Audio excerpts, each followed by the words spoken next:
전 세계 공장이 매일 1,400개씩 로봇으로 채워지고 있다고 합니다. 엄청나죠?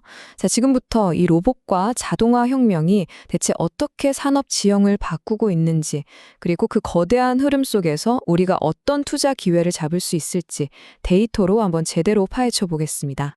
자, 보세요.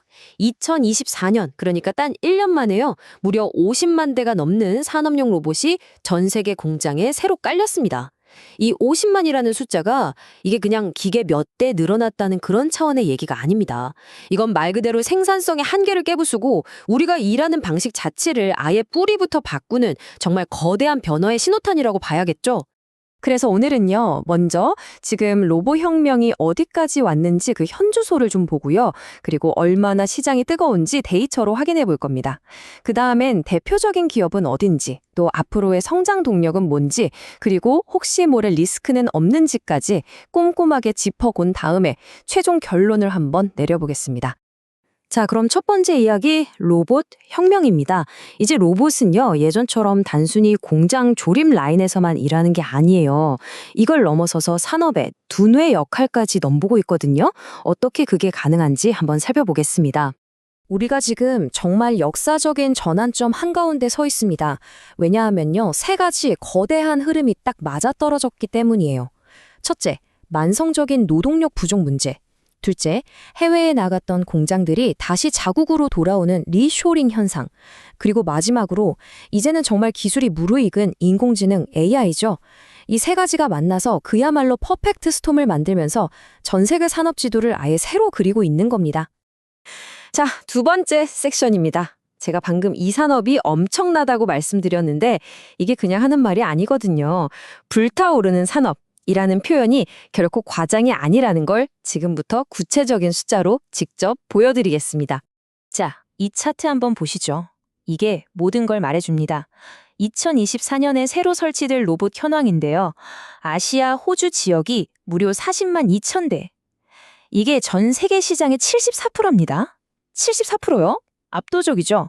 그러니 지금 글로벌 로봇 시장의 심장부는 바로 여기 아시아에서 뛰고 있다는 아주 명확한 증거라고 할 수 있겠습니다. 12.83%. 이 숫자가 뭘 의미할까요? 바로 우리나라 한국 시장의 미래를 보여주는 숫자입니다. 이미 한국은 세계 최고 수준의 로봇 밀도를 자랑하고 있잖아요. 그런데도 2034년까지 예상되는 연평균 성장률이 이 정도라는 겁니다. 와, 이건 성장 잠재력이 아직도 어마어마하다. 바로 그 얘기죠. 자, 그럼 이렇게 많이 설치되는 로봇들, 대체 다 어디로 가는 걸까요? 예전에는 로봇 하면 딱 자동차 공장이 떠올랐잖아요. 당연히 자동차 산업이 1등이었죠. 그런데 이제는 판이 바뀌었습니다. 전기 전자산업이 24%로 가장 큰 비중을 차지하면서 시장을 이끌고 있어요. 그만큼 로봇이 쓰이는 곳이 전통적인 제조업을 넘어서 훨씬 더 다양해지고 있다는 뜻이겠죠. 자, 세 번째 섹션입니다. 이렇게 뜨거운 시장에 당연히 절대 강자가 있겠죠? 오늘 만나볼 기업은 바로 일본의 화낙, 파늑입니다. 이 회사를 한번 들여다보면 이 시장을 지배하는 기업들의 성공 방정식이 뭔지 그 힌트를 얻을 수 있을 겁니다. 화낙이 얼마나 대단한 회사인지는 이 표 하나로 설명이 끝납니다. 재무 상태를 한번 보세요. 2020년 예상 매출이 약 8,450억엔, 목표 영업이익률은 무려 22.5%예요. 이건 거의 업계 최고 수준이죠. 근데 더 놀라운 게 뭔지 아세요? 부채가 제로입니다. 빚이 하나도 없는데 현금은 5천억엔 넘게 쌓아두고 있어요. 정말 어마어마하게 탄탄하죠? 그럼 이런 환하게 흠은 어디서 나오는 걸까요? 답은 간단합니다. 바로 기술 혁신이에요. 매출의 7, 8%를 매년 꾸준하게 R&D에 쏟아붓습니다.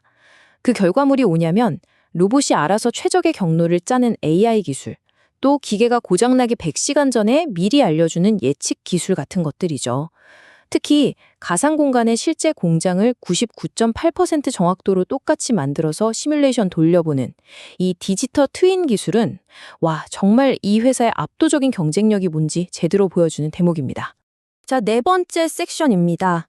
지금까지 시장이 얼마나 뜨거운지 봤는데 그럼 앞으로는 어떨까요? 왜 이 자동화 시장에 거대한 붐이 계속될 수밖에 없는지 그 강세론의 핵심 근거들을 한번 짚어보겠습니다. 가장 큰 이유는요, 우리가 거스를 수 없는 시대의 흐름, 바로 인구 구조 변화 때문입니다. 점점 일할 사람은 줄어들고 있잖아요. 고령화 때문에요. 이러니 자동화는 이제 하면 좋아하는 선택이 아니라 안 하면 망하는 필수가 되어가고 있는 거죠. 여기에다가 생산성도 높여주지, 해외 공장 다시 들여오는 리쇼어링도 가능하게 해주지, 유인이 너무 강력해요. 특히 요즘엔 가격이 많이 착해진 협동 로봇이라는 게 나와서 이제는 대기업뿐만 아니라 중소기업까지도 이 자동화 혁명에 뛰어들고 있습니다. 하지만 이렇게 장밋빛 전망만 가득할까요? 세상에 동전의 양면이 없는 경우는 없죠. 이 화려한 성장세 이면에는 과연 어떤 위험들이 숨어 있을지 그것도 한번 들여다봐야 합니다. 자, 그래서 5번째 섹션에서는요, 이 산업이 맞닥뜨린 역풍에 대해 이야기해 보겠습니다. 그러니까 어떤 리스크가 있고 또 앞으로 해결해야 할 과제는 무엇인지 좀 균형 잡힌 시각으로 살펴보겠습니다. 넘어야 할 산 생각보다 꽤 많습니다. 일단 가장 큰 장벽은 뭐니 해도 돈이죠. 초기 도입 비용이 너무 비싸요. 특히 중소기업 입장에서는 이게 정말 엄청난 부담이거든요. 또 기존에 있던 공장 시스템이랑 이걸 연결하는 것도 보통 복잡한 일이 아니고요. 그리고 로봇 때문에 내 일자리가 사라지는 거 아니야? 하는 사회적인 저항도 무시할 수 없죠. 마지막으로 반도체 사태에서 봤듯이 핵심 부품을 둘러싼 국가 간의 힘겨루기, 이런 지정학적 리스크도 언제 터질지 모르는 변수입니다. 자, 이제 마지막 결론입니다. 오늘 쭉 살펴본 것처럼 이 자동화 시장은요, 결국 거대한 기회와 만만치 않은 도전이라는 딱 양면을 가진 동전 같다고 할 수 있겠습니다. 로봇은 앞으로 점점 더 똑똑해질 거고 자동화 속도는 더 빨라질 겁니다. 이런 시대에 우리에게 정말 더 큰 위협은 뭘까요? 로봇에게 일자리를 잃는 것일까요? 아니면 이 거대한 변화의 흐름을 놓치고 뒤처지는 것일까요? 여러분은 어떻게 생각하시나요? 아마 이 질문에 대한 자신만의 답을 찾아가는 과정이 바로 이 로봇 혁명 시대를 살아가는 우리 모두의 숙제가 아닐까 싶습니다.